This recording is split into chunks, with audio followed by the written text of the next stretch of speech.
Le projet de faire un abattoir coop, c'est un beau projet pour remplacer Colbex. Ça peut être un beau projet, sauf qu'encore là, faut connaître le montant. C'est intéressant de...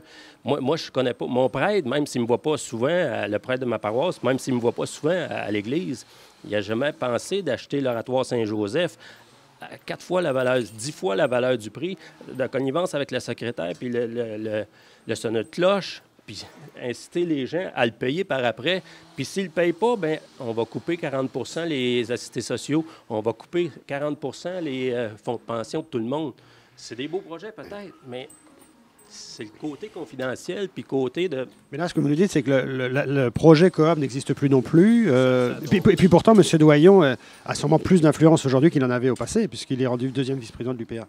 Il y a peut-être du beau là-dedans, mais je ne sais pas la raison pourquoi que c'est tombé. C'est tombé tout de même, là.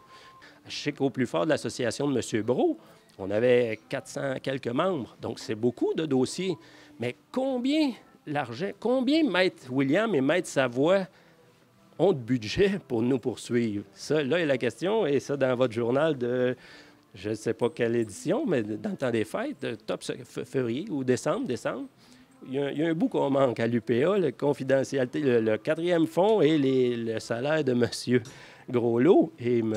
Charles-Félix Ross. C'est comme confidentiel. Ça, c'est un petit point de... C'est bizarre pareil. Mais heureusement, ça prend des gens comme vous qui, par le travail que vous faites, vous êtes indépendants. La Terre de chez nous a beau faire un article, puis de temps en temps, sur un sujet pour ce dossier qu'on parle aujourd'hui, Mme Mercier a la réponse de Claude Viel, président, qu'il y aurait juste quelques dossiers à régler. Mais elle n'était pas au courant qu'il y en a 128. Il va être gêné peut-être de venir après vous me reposer des questions ou en savoir plus. Mais heureusement, c'est ça qu'il y a.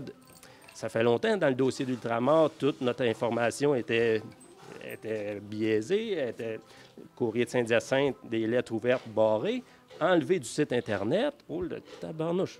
En le fait de m'apprendre.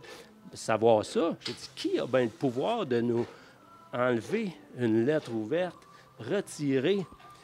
C'est un dossier politique, le pipeline d'Ultramar et les 2 abattoirs, c'est politique aussi. Et quand c'est politique, bien...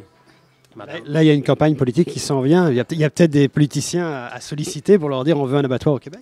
Ah, pour la vouloir, moi, si j'ai pas d'objection à ça. La seule objection, c'est de me faire fourrer une autre fois